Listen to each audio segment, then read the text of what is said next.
जो लड़की भगाने वाला चक्कर है ना ये, कि अगर लड़की भगाई फिर पापा की खाई तो फिर क्यों भगाई। सर ये मल्टीपल एंट्री वीज़ा जो 10 साल का होता है जो लोगों को मिलता है वो क्या होता है। 12th पास के लिए कोई जॉब्स है अमेरिका में। वेलकम बैक बड़ी सत श्री अकाल, सब बढ़िया थे कमाल। आप लोगों के जब मैं कमेंट पढ़ता हूँ ना तो कुछ कमेंट इतने मज़ेदार होते हैं कि मतलब हंसी छूट जाती है। एक भाई ने मेरे से पूछा कि सर अगर मैं अमेरिका में आके लड़की भगा लूँ तो कोई दिक्कत तो नहीं। तो देता हूँ इसका आंसर देता हूँ। इसमें एक भाई पूछ रहा है कि सर ये मल्टीपल एंट्री वीज़ा क्या है, जो लोग 10 साल का लेते हैं वीज़ा, उसमें मल्टीपल एंट्री का क्या मतलब होता है, इसके ऊपर एक वीडियो बनाओ। एक भाई पूछ रहा है कि सर मेरी गर्लफ्रेंड मैरीलैंड में रहती है तो क्या वो मेरे को बुला सकती है अमेरिका। एक भाई का क्वेश्चन है कि सर 12th पास हूँ मैं और मुझे अंग्रेजी अच्छे से नहीं आती है, तो क्या अमेरिका में मेरे लायक कोई जॉब है, क्या मुझे काम मिल सकता है। और लास्ट क्वेश्चन ये पूछा जाता है मुझसे सबसे ज़्यादा कि सर अमेरिका में हमें कोई कैसे बुला सकता है। तो इसका आज मैं वीडियो में आंसर दूंगा। अब चलते हैं फिर, आ जाओ। तो सबसे पहले क्वेश्चन का आंसर देता हूँ कि सर अगर मैं अमेरिका में आऊँ और लड़की भगाऊँ तो कोई दिक्कत तो नहीं। तो यार आपको पता है ये जो लड़की भगाने वाला चक्कर है ना, ये इंडिया, पाकिस्तान, ये एशियन जो कंट्रीज हैं उन्हीं में देखने को मिलेगा। यहाँ पे आपको भगाने की ज़रूरत नहीं पड़ती, पहले से रेडी होती हैं। तो आप मेरी बात को समझो, यहाँ का जो कल्चर है वो वैसा एकदम ओपन कल्चर है। यहाँ पे अगर किसी लड़की को कोई लड़का पसंद आ गया ना तो वो अपनी मम्मी पापा से नहीं पूछती कि मैं इसके यहाँ बाहर जाऊँ कि नहीं जाऊँ, चली जाती। तो अब क्वेश्चन पता क्या आता है, वो एक चीज़ बोली जाती है ना, आपको अगर अय्याशी करनी है तो अपने पैसे पे करो, बाप के पैसे पे नहीं। तो अगर आपके पास अच्छा खासा पैसा है, अमेरिका में जब आप आते हो अच्छा खासा पैसा होगा तो लड़की घुमाओगे भाई। पैसा ही नहीं है तो कोई भटके ही नहीं पास। तो इसलिए मैं बोलना चाहूँगा आपको, लड़की घुमाओ पर पहले पैसा कमाओ। कि अगर लड़की भगाई फिर पापा की खाई तो फिर क्यों भगाई। तो पहले अपना पैसा बनाओ, अपनी जेब भारी करो, फिर जिसको घुमाना घुमाओ। सर ये मल्टीपल एंट्री वीज़ा जो 10 साल का होता है जो लोगों को मिलता है वो क्या होता है। तो ये ना, ये 10 साल का वीज़ा ना basically tourist visa B1 B2 visa mostly 10 साल का मिलता है आपको। अब इसमें ना B1 का मतलब होता है बिजनेस ट्रिप, B2 का मतलब होता है टूरिज़्म ट्रिप। तो कुछ लोग बिज़नेस के लिए अप्लाई करते हैं, कुछ लोग टूरिस्ट के लिए अप्लाई करते हैं। तो एम्बेसी ने क्या किया कि दोनों को कंबाइंड वीज़ा दे दिया, B1 एंड B2, और 10 साल का ये वीज़ा मिलता है आपको। और इसमें मल्टीपल एंट्रीज आपको दी जाती हैं। इसका क्या मतलब है, फॉर एग्जांपल मैं इस साल गया अमेरिका, मेरे पास वीज़ा लग गया, मैं अमेरिका घूमने गया और 6 महीने का स्टैंप लगता है, घूम कर मैं आ गया वापस, ठीक है। उसके बाद अब अगली बार जब भी मेरे को जाना है तो मुझे एम्बेसी के पास नहीं जाना है अपना वीज़ा बार बार लगवाने के लिए।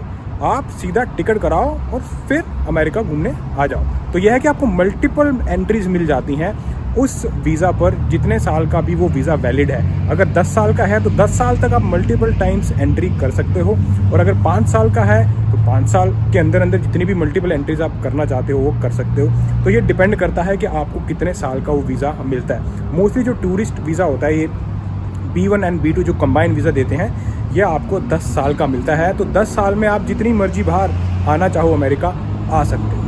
B1 एंड B2 से रिलेटेड बहुत सारे क्वेश्चंस मेरे को आते हैं। तो ये एक नॉन इमिग्रेंट वीज़ा होता है। नॉन इमिग्रेंट का मतलब ये है कि आप इस कंट्री में एंटर हो रहे हो किसी पर्पज़ के लिए, वो पर्पज़ जैसे ही आपका पूरा हो जाएगा आप वापस चले जाते हो। तो B1 का मतलब होता है बिजनेस पर्पज़।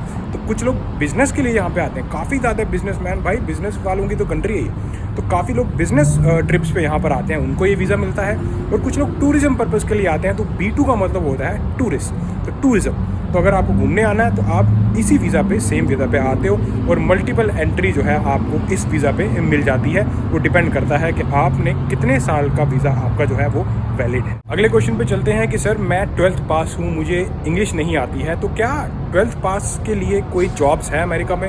यार बिल्कुल है। अगर आप यहाँ पे आओगे ना, जब अमेरिका में आओगे, जितनी भी लेबर जॉब्स हैं वहाँ पे लोगों को इंग्लिश थोड़ी आती है, अंग्रेज़ी थोड़ी आती है। आपको अंग्रेज़ी चाहिए रहती है जब आप कॉर्पोरेट फील्ड में जाते हो, जब आपको डील करना रहता है यहाँ के लोगों के साथ, तो उस जगह आपको इंग्लिश चाहिए। बाकी अगर जितना भी लेबर वर्क है, फॉर एग्जांपल देता हूँ मैं आपको, कंस्ट्रक्शन, प्लम्बिंग, इलेक्ट्रिशियन, फिर आपका जो रोड वर्क है यहाँ पे, लैंडस्केपिंग, ये सभी वर्क जो है फिजिकल वर्क है, इसमें अंग्रेज़ी की ज़रूरत नहीं है। अगर आपको काम आता है तो आपको काम मिल जाता है। और आपको पता है ये अमेरिका में ये एक बड़ा मिथ है कि आपको इंग्लिश चाहिए अगर यहाँ सर्वाइव करना है। ऐसा नहीं है।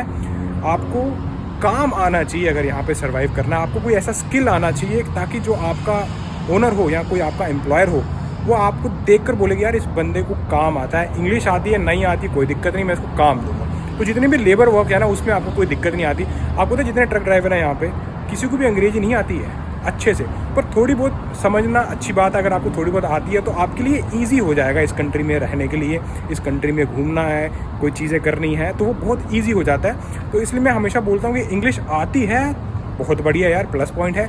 नहीं आती है तो इसका मतलब ये नहीं है कि आपको काम नहीं मिलेगा, काम यहाँ पर बहुत है, बस आप मेहनती होने चाहिए। काफ़ी लोग मेरे से पूछते हैं कि सर हमें कोई अमेरिका कैसे बुलाए। तो यार मैं आपको सीधा सीधा बताना चाहूँगा, ये जो आपके जज्बात है ना मैं पूरा समझता हूँ कि यार कोई बुला ले तो हम आ जाएं, लेकिन रियलिटी ये है सिर्फ यूएस सिटीज़न ही आपको यहाँ पे बुला सकता है। अगर आपने शादी कर ली है, इमिग्रेंट वीज़ा पे आप आते हो, बाकी जितने भी हैं ना आपके रिश्तेदार या कोई आपका भाई या कोई आपकी गर्लफ्रेंड, एक भाई ने पूछा है कि सर गर्लफ्रेंड अगर मेरी मैरीलैंड में है तो वो मेरे को कैसे बुला सकती है।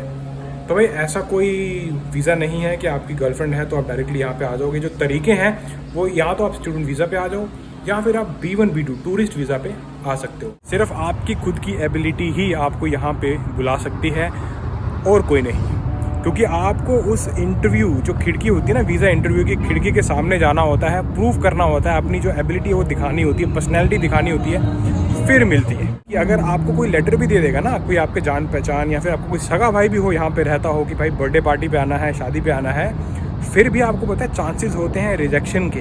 क्यों? क्योंकि वो इंटरव्यू की खिड़की पे आपको जाना ही होता है और वही लोग वहीं पर डिसाइड करते हैं कि इस बंदे को मैंने वीज़ा देना है या नहीं। तो ये है आप सबके क्वेश्चंस के आंसर। अब मिलता हूँ आपको ऐसी किसी इंटरेस्टिंग वीडियो में नेक्स्ट टाइम। अंटिल देन, शक ऑफ अटे।